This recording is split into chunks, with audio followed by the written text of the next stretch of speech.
This is my story, the story of Vinetha Sarvia Dalcana. But you might know me as Lyllethe. My whole life I knew nothing but concealment. I was taught at a young age to never embrace my true self. I come from a line of shapeshifters. Changing appearances was just common practice. Hiding behind a mask was okay, so long as no one else knew your true self. It left me feeling like I was a shell of myself. I've been a million races, I have seen a million faces, and replicated those that fit the ever-changing beauty standard. Trends, crazes, surgeries, whatever was popular at the time, I had at my fingertips. I can't say I did nothing but good with this power. That would be a blatant lie. You see, we don't hide in the shadows. We're far more dangerous in that we hide in plain sight. I come from a long line of robbers. We've all been poor. It's a never-ending cycle that spans generations. Long ago it was decided that we were sick of being laborers, so we leached off the system. Now, what happens when we get caught? We would change. Our masks are superior. We change the very fabric of our beings. I thought, for a large portion of my life, that I would be a petty thief like the rest of my small family. That was until one day. We all went too deep into the abyss. We wanted to rob nobles. The working class was not sufficient anymore. The greed engulfed my family, and I abided. We went into the very jaws of the shark, attempting to hit the royal family of our land. And to say it was easy would be an understatement. It was a breeze. We took out a couple of guards, attained their appearance, and we were set. We worked up the ranks as though we were high-class hitmen, taking out those above us, stowing them away, and stealing their identity. Eventually, we got up to the king and queen themselves. They were well in their slumber, and much like stealing candy from a baby, it all seemed too easy. A couple of thwacks and they were out cold. We took in deep breaths of relief, for what stood before us were the chambers of endless riches. We could only imagine what it looked like beyond the vault of a door that stood at the very heart of their castle. Their security was no match for us. It wasn't messy either. When you take on someone's identity, you attain the blueprint to the very fabric of their being. If one were to be presented with eye scans, fingerprints, or even blood checks, it was all a breeze. We passed every test. Their security crumbled as we approached the final door. Carefully, I watched as my father unhinged the lock and began to push open the thick slab of metal. He was grinning from cheek to cheek, passing a glance at my mother before we all basked in the glory of what was to come. But it wasn't glory at all. It wasn't riches. There was a darkness beyond that door, and at first the lingering scent of air that may have sat stagnant for a millennia caused us to gag. My mother was quick to light the room up, and to our unfortunate surprise, there was an emptiness. The enormous chamber was dusty, save for a single table propped up in the center.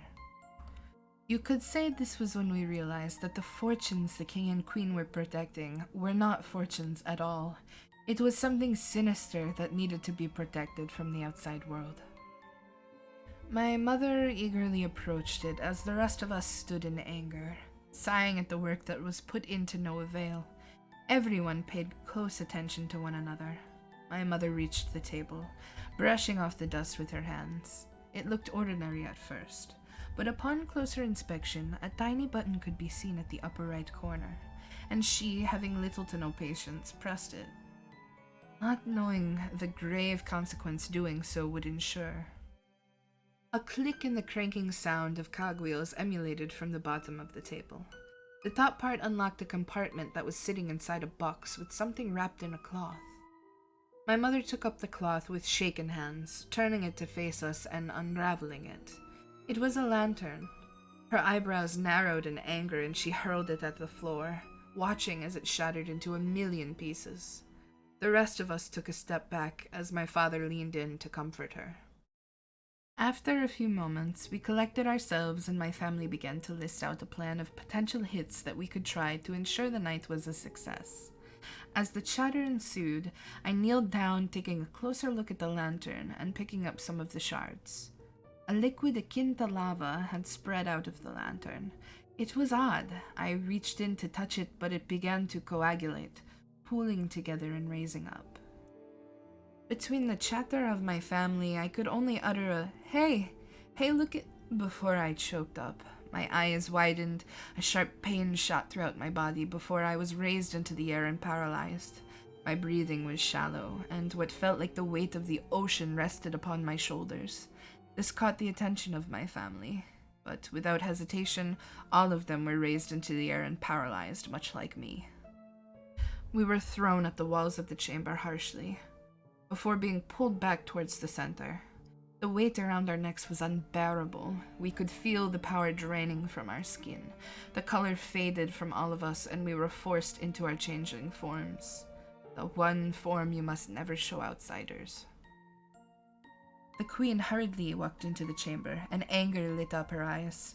"Petty thieves, exclaimed the queen. "You have no choice but to pay for your mistake." Her hands ignited with flames. They shot forward directly into the lava. A screaming emanated from the coagulation, and it grew in size exponentially, until its form was that of what looked to be a demon. After hundreds of years, it was finally Ramona. Curiosity must have killed the cat, to unleash me in such a way. The demon rubbed at its wrists. "Do you think you were powerful enough to lock me away again?" It tilted its head towards the queen. "It's not what you think, Afriti. I'm not the one that unleashed you, but your grudge is no longer mine to hold." The queen pointed at us. "Very well, Ramona. We are done here." With a flick of her wrist, the queen was thrown out of the room and the door was slammed shut. What fine subjects. Changelings, no? She walked around, eyeing each of us for a few moments before moving on to the next. Changelings who have lived lives of thievery. I would be impressed, except you prey on laborers. I can't blame you for going after the nobles, though. It's more fruitful. She released all of us from our paralysis, and we fell to the floor with loud thuds. I am Afriti, the genie of fire. Your Queen Ramona's family crossed my patronage, and yet had to pay the price, locking me away in these chambers for years with the help of a powerful warlock. I was a fool, but I won't make the same mistake twice. Afriti looked around some more, counting us now. Lucky number 6. A shame only one of you is going to make it out of here. And with that, our world burned inside that chamber. First my parents, and then one by one the rest of us, until she aimed her fists of fire towards me. I saw it. My life flashed before my eyes. But the fire died out, and she came in closer, kneeling before my crying and languishing figure. She took my chin in her hands and lifted it up to meet her eyes. They've paid their price, and now it's your turn. She wiped away my tears with her thumb across my cheek. Don't cry. Your patronage would be considered a gift. All those years abiding by thieves? I don't think your crimes are worth death. But you are mine now, body and soul. You belong to me, little warlock. A shot of fire radiated from her shoulder, down her arm, and into her clench around my jaw. It burned for what felt hotter than the sun. I couldn't help but scream. I can see it all now, Lyllethe, living a life of lies, but I will be the only one to know your true name, Vinetha. You'll press on in this world as Lyllethe, but under my rules. My body burned, feeling as though it was going to combust. My skin turned red and horns began to protrude from my head. It was painful beyond belief. I'll mold you, my clay, into my likeness. You'll never be able to escape this form for long. You'll bear my scars, and your clothing will be forged out of the ashes of your family members. You will bear them for all to see. That was years ago. But but the memory is forever imprinted. Under Afriti, I must adventure in the hopes of redeeming my life of thievery. What lies ahead is vastly unknown, but I am as ready for it as I'll ever be.